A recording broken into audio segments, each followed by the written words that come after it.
Assalamualaikum warahmatullahi wabarakatuh. Kami dari kelompok 3 kali ini akan mempresentasikan materi tentang siapa pelaku fraud dan mengapa. Sebelum itu, saya akan memperkenalkan anggota kelompok 3, yaitu ada Rani Pratama Putri, Amilatus Solihah, Senja Putri Juanita, Dinda Nur Ramadhani, dan Dini Ike Afrilia.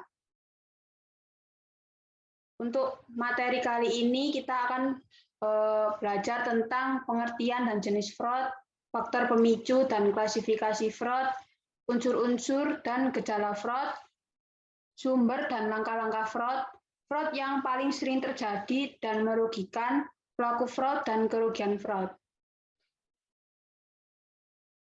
Pengertian fraud menurut Black's Law Dictionary dalam Prasetyo et al. Fraud didefinisikan sebagai semua macam yang dapat dipikirkan manusia dan yang diupayakan oleh seseorang untuk mendapatkan keuntungan dari orang lain dengan saran yang salah atau pemaksaan kebenaran dan mencakup semua cara yang tak terduga, penuh siasat licik atau tersembunyi, dan setiap cara yang tidak wajar yang menyebabkan orang lain tertipu. Kemudian menurut The Association of Certified Fraud Examiners atau disingkat ACFE, fraud adalah perbuatan-perbuatan yang melawan hukum yang dilakukan dengan sengaja untuk tujuan tertentu, manipulasi atau memberikan laporan keliru terhadap pihak lain, dilakukan orang-orang dari dalam atau luar organisasi untuk mendapatkan keuntungan pribadi maupun kelompok yang secara langsung atau tidak langsung merugikan pihak lain. Fraud tidak selalu sama dengan tindak kriminal. Fraud yang bukan kriminal masuk kategori risiko operasional, sedangkan fraud yang sekaligus tindak kriminal masuk kategori risiko ilegal. Tindak kriminal didefinisikan sebagai unintentional act that violates the criminal law under which no legal excuse applies. Sementara itu, fraud didefinisikan sebagai any behavior by which one person gains or intend to gain a dishonest advantage over another. Tindakan fraud dapat dikatakan sebagai kriminal apabila niat atau perbuatan untuk mendapatkan keuntungan yang tidak jujur tersebut juga sekaligus melanggar ketentuan hukum, misalnya korupsi atau penggelapan pajak. Menurut ACFE tahun 2016 atau Association of Certified Fraud Examiners membagi fraud atau kecurangan dalam 3 jenis atau tipologi berdasarkan perbuatannya. Pada aset misappropriation, kecurangan yang dilakukan pada jenis ini adalah penyalahgunaan dan pencurian aset atau harta perusahaan atau pihak orang lain. Kemudian jenis fraudulent statements, kecurangan yang dilakukan dengan melakukan tindakan menutupi kondisi keuangan sebenarnya dengan merekayasa keuangan dalam penyajian laporan keuangan. Jadi maksudnya seseorang melakukan kecurangan dengan melakukan rekayasa pada laporan keuangan. Pada jenis fraud corruption, kecurangan yang dilakukan dengan menyalahgunakan wewenang, penyuapan, penerimaan yang tidak sah atau ilegal, pemerasan secara ekonomi. Pemicu terjadinya fraud karena adanya beberapa faktor. Menurut teori fraud triangle, perilaku seseorang melakukan fraud karena adanya beberapa sebab. Sebabnya adalah tekanan, kesempatan, dan rasionalisasi.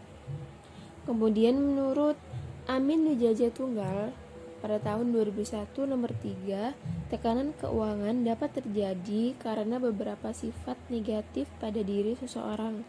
Contohnya seperti sifat tamak, besar pasak daripada tiang, terlilit hutang, kebutuhan biaya pengobatan, kebutuhan uang mendesak, kerugian keuangan atau aktiva pribadi, kemudian penyakit mental karena melakukan perjudian, mengkonsumsi obat-obatan terlarang, dan karena adanya tekanan beban pekerjaan. Maksudnya, seseorang melakukan pekerjaan hingga lembur yang terlalu lama dan orang tersebut merasa kurang dihargai sesuai prestasi, jenjang karir yang tidak jelas, dan lain-lain, sehingga orang tersebut berpikir untuk melakukan kecurangan karena adanya tekanan tersebut. Kemudian faktor kecurangan selanjutnya adalah faktor greed dan need. Apa sih greed dan need? Greed dan need ini merupakan, greednya sendiri itu moral, kemudian need itu adalah motivasi. Jadi maksudnya apa? Faktor greed and need ini merupakan faktor individual, di mana faktor ini berhubungan dengan individu pelaku kecurangan. Jadi seseorang melakukan tindakan kecurangan karena adanya dua faktor tadi. Lalu apa sih moral itu? Faktor moral ini berhubungan dengan keserakahan. Kemudian untuk motivasi, faktor ini berhubungan dengan kebutuhan. Sedangkan faktor opportunity dan exposure merupakan faktor yang berhubungan dengan organisasi sebagai korban perbuatan kecurangan, atau biasanya disebut dengan juga faktor generik atau umum. Apa sih opportunity dan exposure? Opportunity adalah kesempatan, sedangkan exposure adalah pengungkapan. Secara umum, fraud diklasifikasikan menjadi 3 macam. Yang pertama, manajemen fraud atau kecurangan manajemen.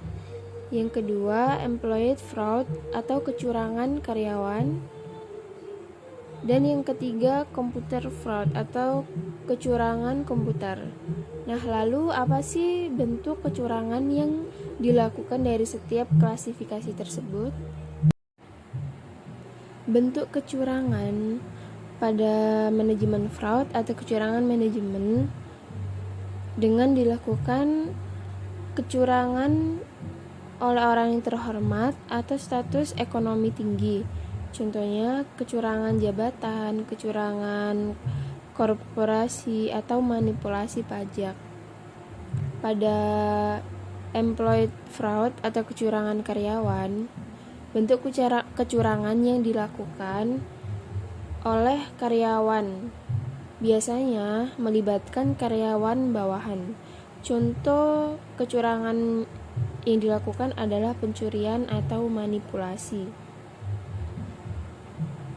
Untuk komputer fraud atau kecurangan komputer, bentuk kecurangan yang dilakukan adalah dengan memanfaatkan berbagai sumber daya komputer di luar peruntukan yang sah dan perusakan atau pencurian fisik atas sumber daya komputer itu sendiri. Selanjutnya, unsur-unsur fraud atau kecurangan. Yang pertama, harus terdapat salah pernyataan atau misrepresentation dari suatu masa lampau atau past atau sekarang atau present.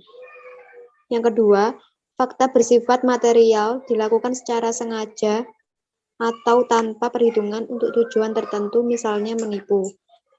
Yang ketiga, dilakukan oleh orang-orang dari dalam atau luar organisasi.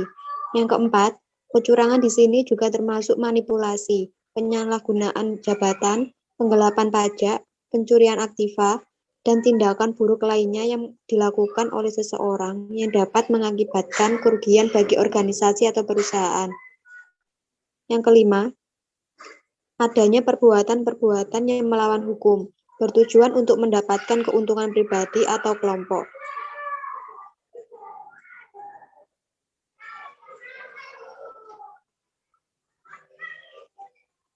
Gejala-gejala fraud atau kecurangan. Gejala fraud terbagi atas gejala pada manajemen dan gejala pada karyawan atau pegawai. Pelaku kecurangan diklasifikasikan ke dalam dua kelompok, yaitu manajemen dan karyawan atau pegawai. Yang pertama, gejala kecurangan pada manajemen. Yang pertama, ketidakcocokan di antara manajemen puncak. Yang kedua, moral dan motivasi karyawan rendah. Yang ketiga, departemen akuntansi kekurangan staf.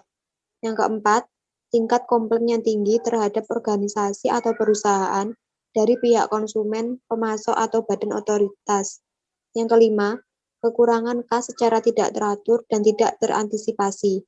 Yang keenam, penjualan atau laba menurun, sementara itu utang dan piutang dagang meningkat. Yang ketujuh, perusahaan mengambil kredit sampai batas maksimal untuk jangka waktu yang lama. Yang kedelapan, terdapat kelebihan persediaan yang signifikan. Yang kesembilan, terdapat peningkatan jumlah ayat jurnal penyesuaian pada akhir tahun buku. Yang kedua, gejala kecurangan pada karyawan. Yang pertama, pembuatan ayat jurnal penyesuaian tanpa otorisasi manajemen dan tanpa perincian atau penjelasan pendukung. Kedua, pengeluaran tanpa dokumen pendukung. Yang ketiga, catatan yang salah atau tidak akurat pada buku jurnal atau besar. Yang keempat, penghancuran, penghilangan, pengerusakan dokumen pembayaran. Yang kelima, kekurangan barang yang diterima. Yang keenam, kemahalan harga barang yang dibeli. Ketujuh, faktur ganda. 8, penggantian mutu barang.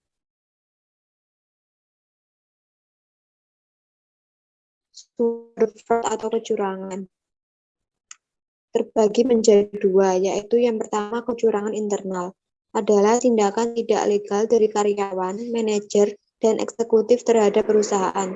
Contohnya penggelapan, ketidakjujuran, kelalaian, penyuapan, penggelapan pajak, dan pemerasan. Yang kedua, kecurangan eksternal, adalah kecurangan yang dilakukan oleh pihak luar terhadap entitas. Contoh, kecurangan eksternal mencakup dari kecurangan yang dilakukan pelanggan terhadap usaha, wajib pajak terhadap pemerintah, atau pemegang polis terhadap perusahaan asuransi, oleh pihak di luar perusahaan, yaitu pelanggan, mitra usaha, dan pihak asing yang dapat menimbulkan kerugian bagi perusahaan. Oleh pihak perusahaan, yaitu manajemen untuk kepentingan perusahaan, yaitu salah satu yang timbul karena kecurangan pelaporan keuangan. Yang kedua, pegawai untuk keuntungan individu, yaitu salah satu yang berupa penyalahgunaan aktiva. Kecurangan mencakup dari beberapa kasus. Yang pertama yaitu penggelapan. Yang kedua, manipulasi pelanggaran kejahatan. Yang ketiga, pencurian. Yang keempat, ketidakjujuran. Yang kelima, kelakuan buruk. 6, kelalaian. 7, penggelapan pajak. 8, penyuapan. 9, pemerasan, 10, penyerobotan, dan 11, penyalahgunaan.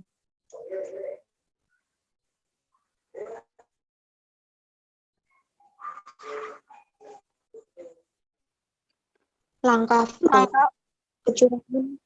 Kecurangan biasanya mencakup 3 langkah, yaitu yang pertama tindakan. Contoh dari tindakan tersebut yaitu pencurian dana kas kecil maupun merupakan tindakan. Yang kedua, penyembunyian. Contohnya yaitu memasukkan saldo dalam akun kas. Dan yang terakhir, konversi.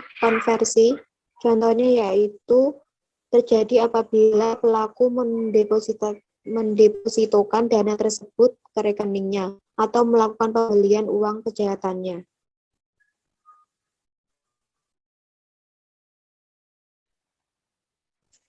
Fraud yang ditinjau dari demografi Indonesia. Fraud yang paling banyak terjadi di Indonesia adalah korupsi, kurang lebih 67%. Yang sering terjadi adalah korupsi, 30%, 31%, penyalahgunaan aktiva atau kekayaan negara atau perusahaan, dan fraud laporan keuangan sebesar 2%.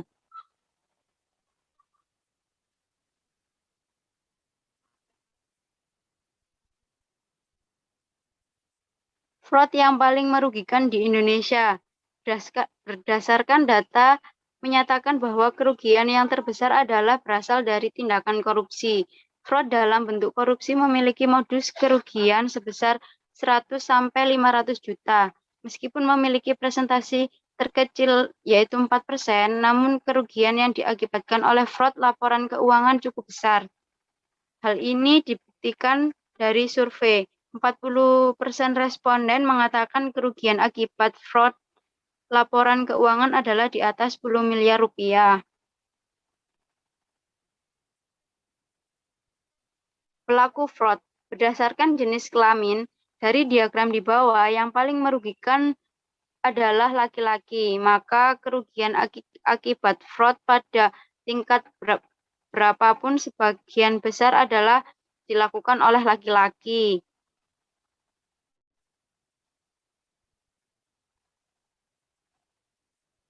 Pelaku fraud berdasarkan usia. Dari data di samping dapat dijelaskan bahwa di Indonesia rata-rata usia pelaku fraud yang paling banyak adalah usia 60-45 tahun, yaitu sebesar 47%. Selanjutnya dilakukan oleh usia 46-55 tahun. Usia tersebut menunjukkan bahwa para pelaku fraud berada pada posisi yang sangat produktif serta lazim berada pada posisi puncak.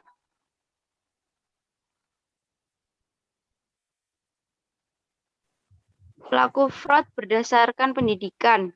Menurut survei ACVE, pendidikan pelaku fraud terbanyak di Indonesia adalah sarjana ke atas. Data ini menunjukkan walaupun memiliki pendidikan sarjana dan memiliki perilaku anti korupsi terbesar, namun di tingkat pendidikan inilah yang paling tinggi melakukan tindakan korupsi.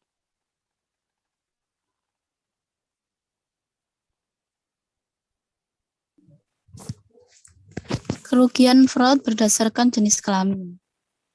Dapat dilihat dalam diagram. Diagram tersebut adalah perbandingan antara kerugian fraud yang dilakukan oleh laki-laki dan kerugian fraud yang dilakukan oleh perempuan. Berdasarkan data di samping, dapat dilihat bahwa nominal 100 juta rupiah hingga 500 juta rupiah menjadi jumlah terbanyak 32% atau 72 kasus kerugian yang diakibatkan oleh pelaku fraud laki-laki. Hal ini sejalan dengan hasil survei yang menyebutkan bahwa angka kerugian akibat fraud berada dalam kisaran nominal tersebut. Kerugian yang lebih sedikit ditunjukkan oleh pelaku fraud perempuan. Kasus fraud yang melibatkan perempuan hanya sekitar 50 juta rupiah hingga 100 juta rupiah. Namun yang perlu menjadi catatan adalah persentase untuk jumlah kerugian lebih dari 1 miliar. Hal ini dibuktikan secara konstan perempuan dapat mengakibatkan kerugian dari range 500 juta rupiah hingga 10 miliar sebanyak 14%.